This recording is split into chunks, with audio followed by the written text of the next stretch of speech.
Good morning, guys. Or good afternoon, rather. It's Saturday, late August, Cape Cod.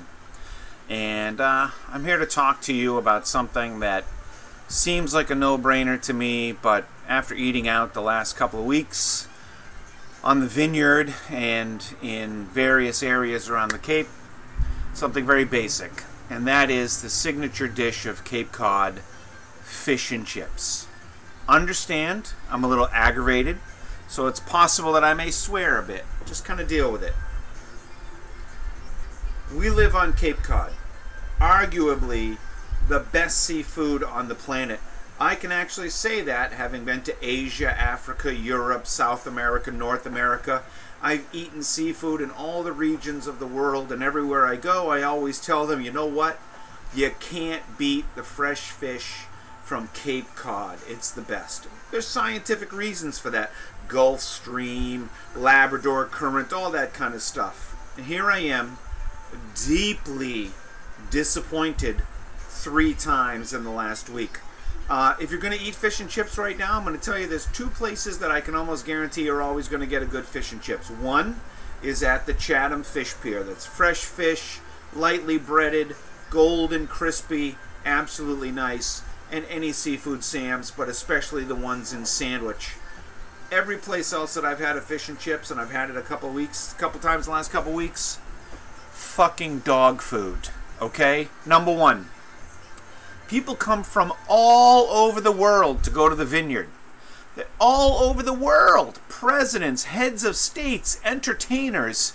And if they had fish and chips at the seafood shanty, oh, I'm sorry that they think that that is what good fish and chips is. Frozen fish, overcooked, clearly the oil had not been changed, tartar sauce out of a jar.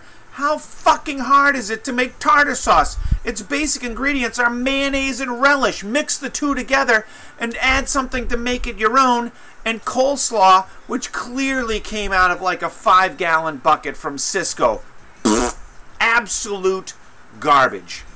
And another place that I'd never been to, but everybody talks about how fantastic it is, and it's in the fishing center, was the Land Ho. Okay? Deeply disappointed.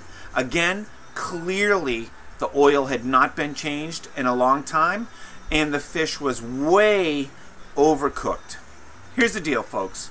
Fish and chips on the plate is basically 4 or 5 ingredients. It's a fresh piece of fish.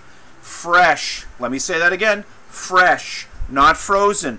Not rubbery. Not chewy. Clean. Flaky. White. It's lightly breaded. Maybe in some fish chick or some flour with a little bit of cornmeal. And it's only cooked until it's just done. Barely floating. Okay? The oil needs to be changed frequently. If it's blowing blue bubbles and your owner is putting that shit in the oil so that the oil will last longer, come on. What are you doing? I know you've only got a couple of months to make your money, but a lot of these people are never going to come back to your establishment, namely me. That's the first thing. Fish. Fresh, clean, lightly breaded, golden brown. 2, tartar sauce. Here's a wacky idea. Take a 5-gallon bucket of mayonnaise. Add 2 gallons of relish. Add a little mustard powder, maybe a little Old Bay seasoning, some squeezed lemon juice, a little salt and pepper, some chopped parsley. Guess what? You've got your own signature tartar sauce that doesn't taste like vinegar and preservatives. I mean, come on. I don't want to eat that shit when I'm out, especially when I'm paying good money for it, right? 3rd, coleslaw. We all know that the stuff that comes in the 5-gallon bucket, doesn't matter how cheap it is, the cabbage is mostly pickled by the time you're serving it, okay? Mayonnaise, a little bit of sugar, a little bit of vinegar or lemon juice, shredded carrots, some chopped parsley.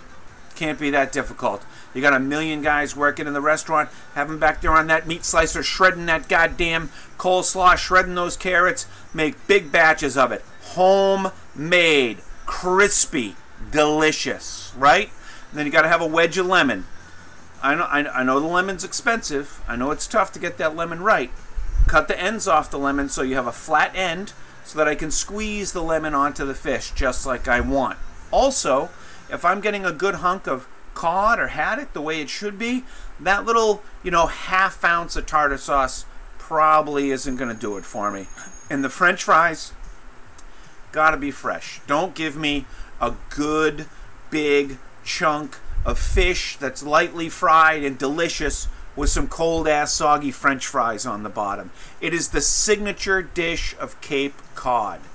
Take some pride in the work. Again, there are a few places out there where it's fantastic, but a majority of the places that I've been to in the last couple of weeks have definitely been the kind of places where they're just churning it out to make as much money as they possibly can in the few weeks that they're here. I get that to a certain extent. Make that money on your Coke. Make that money on your bottled water. People come here for the best seafood in the world. Give it to them.